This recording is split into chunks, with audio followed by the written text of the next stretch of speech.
Hey there everyone, Afrodo Reviews here, bringing you another book to decide. Is it worth reading over second breakfast? Or does it deserve the fiery pits of Mount Doom? So let's decide. For today's book, we delve deep into the bloody past to pull up a long, underrated work of vampire fiction.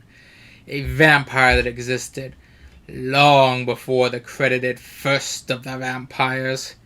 We look into the Gothic Horror Novella, Carmilla.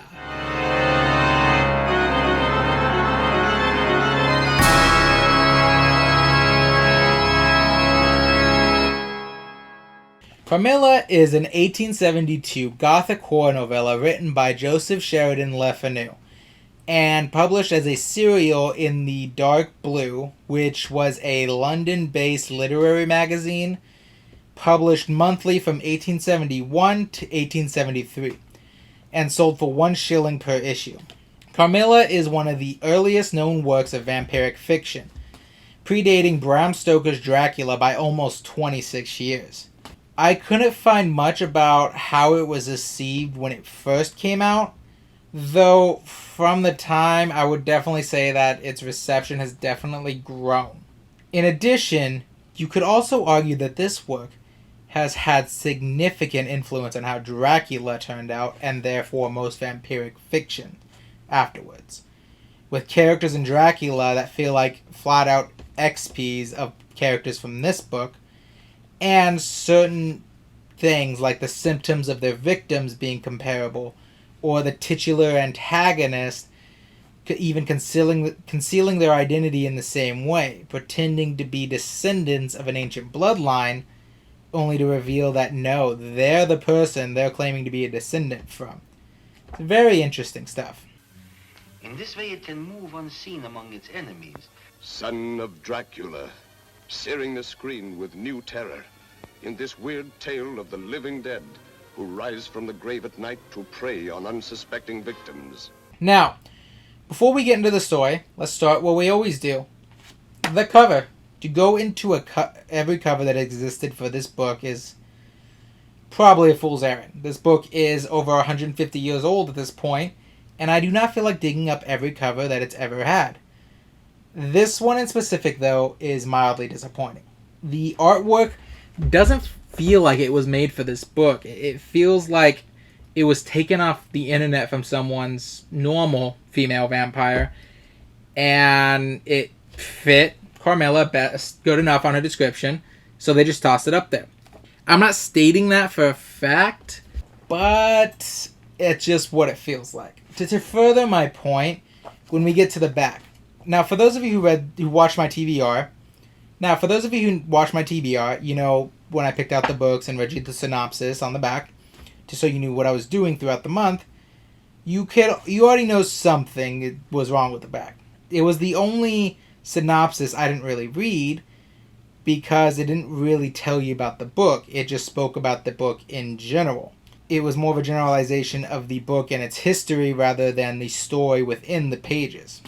And that was because, as I found out later while doing research for this book, you see this little stuff on the back here? Yeah. That's the first paragraph from Carmilla's Wikipedia page.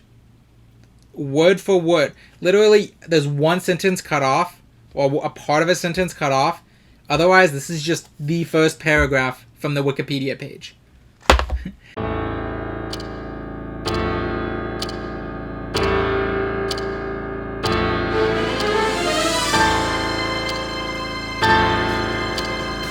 I guess that explains this odd spacing issue I talked about in my TBR.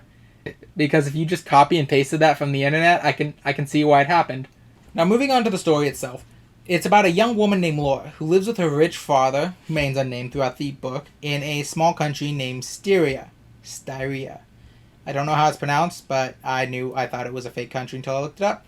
After finding out that a young woman who she was supposed to meet with died underneath mysterious circumstances, there is a carriage wreckage, for a lack of a better word, outside her father's manor. After checking on them, the carriage owners appear to be a mother and daughter, and desperate to attend some business, the mother leaves behind her daughter, Carmilla, to be watched over by the family while she's gone. From there, the book mostly details the growing relationship between the two women, Laura's increasing nightmares of a woman who seems to break into her room at night and drink her blood, leaving her in a sickly state, and then eventually the revelation that Carmilla is actually Mircalla, and she's a vampire, so they must kill her. And they do. And really, that's the story in a nutshell. Now, when going into older books like this, I do have to suspend a lot of what I would normally be turned off on when it comes to more modern books. They had a different way of thinking back then, and that way was often sexist and racist, among other things. To be quite frank, they also put a lot of stocks in traditions and values that we consider archaic or foolish nowadays. However, while reading this book, I was pleasantly surprised to find that the women of the book were, for the most part, treated as equals to the men. I would even argue at times they were portrayed as superior to the men who, like the nameless father who just agrees with Carmilla's mother, or General Spielsdorf. Yeah, that's his name, Spielsdorf. That's how it's spelled. Unable to control the faith of his niece, which at that time was considered a bad thing. Which, I mean, is a step up from, old stories like this, where the women would typically be subservient or submissive to the men, and if they weren't, that was considered a flaw. So yeah, it's just nice to read one of these older books and not deal with that. I also heard that this book sort of demonizes homosexuality for it being at the time. And I kind of expected that going in. I mean, even the Wikipedia paragraph on the back sort of says that's what this does. But while reading, I couldn't say for sure what Le Fanu was really going for. Laura doesn't seem to be completely against Carmilla's romantic pursuits in the book, and in certain places even seems to have the same attraction towards Carmilla herself, and it's never really outright portrayed as a negative thing. But at the same time, I suppose I could look at it from another angle, where I could argue it's demonization, because... Okay, let's go into the complaints. The first is to do with our antagonist. Now, when you read old books like this, books that started in a genre years before a classic came out, and define that drama, in this case, vampire fiction, you always left to wonder why this book didn't get that level of attention, why this book wasn't the one that defined that genre. One of the reasons I could figure was Carmilla really isn't a great antagonist. And I mean that in the sense that she's a good character with flaws and virtues that I can expound upon, but when it comes to being an antagonist, she definitely falls short. She doesn't have a sense of maliciousness that you would expect from a titular antagonist. From a relationship standpoint, there's certainly red flags that Laura would have to look out for if she was considering an actual romantic relationship with this woman. But as a supernatural creature of the night, I mean, meh. She's often described as languid and cowardly by our main character. The only showings we get of her being evil is her feeding at Laura at night, which is told through a veil of surrealism, so it doesn't quite connect as well to her, and then through the words of another character, which just details what she's done in the past and link her to the other issues, which is a big case of telling, not showing, in a sense. Apart from that, the only things we're given of Carmilla I can figure were meant to be showings of her evil nature was possibly her romantic interest in Laura, because it's pretty clear there's a romantic interest, and her utter distaste for religious practices such as praying or sung hymns, which, girl, trust me, I get at this rate. Could ever possibly have a problem with it? Why would anyone want to roast or rant about Christian music? Me, because a lot of it's terrible. The problem with that is, again, like I said, this is tell, don't show. We're expected to believe Carmilla's evil because that's what we're told to think.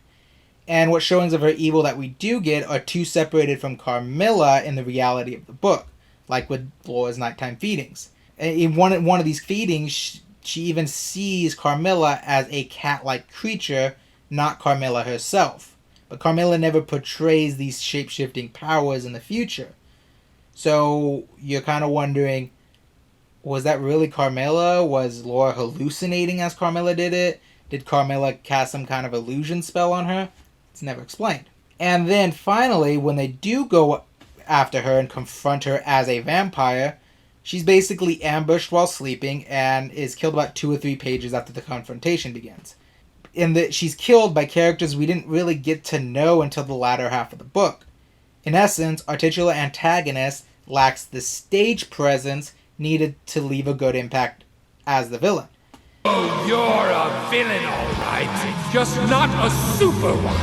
Yeah? What's the difference? Presentation! So yeah, that's the biggest reason I can see why Carmilla did not really become this big staple of vampire fiction like Dracula did. Beyond that, most of my complaints can be minor and should be taken in stride, again, due to the fact that this book is a century and a half old. One is that Le Fanu really likes to reuse words, as I think the word languid appears so many times that it just starts to lose its impression. And while I definitely get the idea that Carmilla is supposed to be a woman who, due to her immortality, doesn't rush around anywhere, it's used to such an extent that the only thing that would make sense for such an extent is if Carmilla was basically a couch potato who did absolutely nothing ever. Or she basically dragged herself everywhere. E HD03. H D03. D. In addition, I feel a great deal the perception of the story has definitely changed how one would view it, and not in a good way. For a book written in 1872, I imagine the tale of a lesbian vampire might have been shocking and illicit, but with modern 21st century, it almost feels like the standard of fare, and because of that, it can honestly feel a bit more bland to any modern reader. Any modern reader is going to know from the start that Carmilla is a vampire, something that they probably wouldn't have in 1872 since the genre wasn't as prevalent, and the lesbian angle isn't really shocking to us as a modern reader. It didn't bore me personally, but I also had a vested interest in reading the story when I did. So I wanted to be fair and address this potential complaint about Carmilla, trying to look at it from a more objective point of view. So with that being said, I'd probably have to give this book a 7 out of 10. I personally found it to be an interesting read, though I can admit in hindsight many of the problems first-time readers would have that I did not due to extenuating circumstances.